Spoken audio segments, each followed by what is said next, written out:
مساء الخير. الوضع عم يغلي بالعالم العربي وبلبنان وبالعالم. أنا بطلع عليكم بحلقة جديدة بتوقعات جديدة. الناس خاصة المتابعين لصفحتي وتوقعاتي إنه أنا ما بتعامل لا من قريب ولا من بعيد، واسمعوني منيح، لا بالأبراج ولا التارو ولا بقراءة الكف ولا بالفنجان ولا بتفسير. نبدأ بالتوقعات فورا. الشهور الباقية من 2023 ستكون أشهر مقلقة وخطيرة على بعض دول العالم، وتحمل الكثير من القلق، ثم القلق على لبنان ومن الجنوب إلى الشمال، والله يحمي هالبلد. أرى موجة من الخوف والرعب تجتاح أمريكا بسبب أحداث مؤسفة، وستكون أمريكا أمام انتكاسة أشبه بالكارثة. سنرى أمراضا تصيب المواشي والدواجن، مما سيخلق حالة من الخوف والقلق عند الناس، ويؤثر بشكل لافت على أسواق وتجارة اللحوم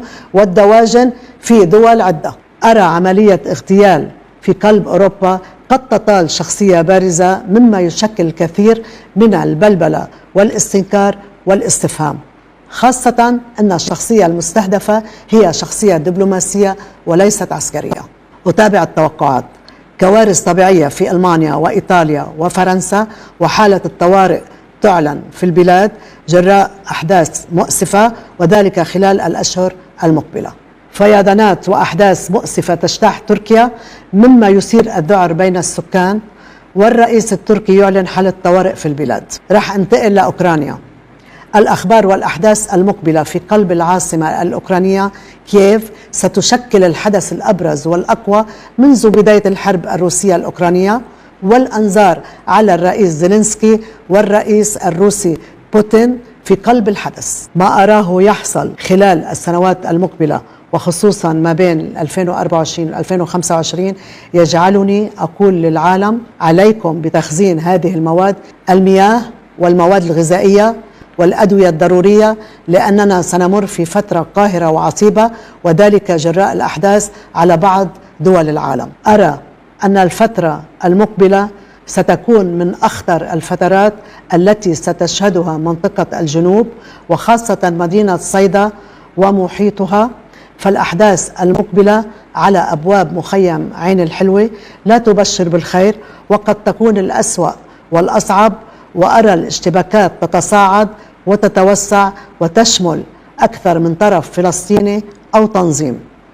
وأرى الأنظار تتجه خلال هذا الحدث على الجيش اللبناني وعلى نائب صيدا الدكتور أسامة سعد. في السودان، وفي هذا التوقع أتوجه إلى الفريق أول عبد الفتاح البرهان، وأقول له أن ينتبه على أمنه من محاولة اغتيال أو مؤامرة خطيرة قد تطال محيط البرهان، والله الحامي. كما أرى الخطر يحوم في أرجاء قائد قوات الدعم السريع الفريق أول حميدتي، والله يحمي الكل والشعب السوداني. عملية اغتيال تطال شخصية سياسية من الصف الأول على سلم الطائرة، وسنشهد حالة من البلبلة والإرباك والصدمة تعم على أرض هذا المطار. أرى أن سيناريو الحرب المقبلة على المنطقة ستتحول إلى قلب البحر، وتصبح حرب السفن والأساطيل، وسنشهد يوما أسودا في تاريخ البحار. حالات من التأهب الشديد والاستنفار سنراها في عدة مطارات حول العالم، وذلك بسبب حدث عالمي مؤسف وكارثي.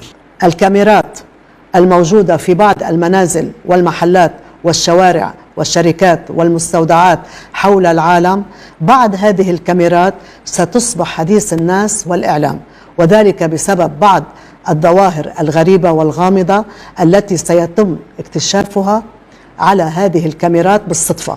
وبعض كاميرات المراقبة سوف تلتقط مشاهد وصور لأشياء غريبة وغامضة وليس لها أي تفسير علمي في المدى المنظور.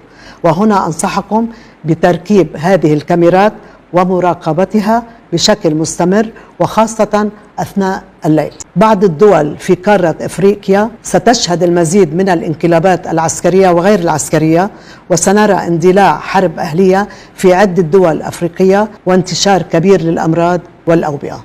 أصوات طلب النجدة وصرخات الاستغاثة سنسمعها بشكل مباشر ومؤثر على شاشات التلفزيون، وهي تصدر من داخل أحد المراكز المالية أو التجارية الكبرى في إحدى دول العالم، وذلك بسبب وقوع حدث مؤسف وخطير، وسنرى عمليات الإنقاذ لمساعدة جميع العالقين في هذا المركز.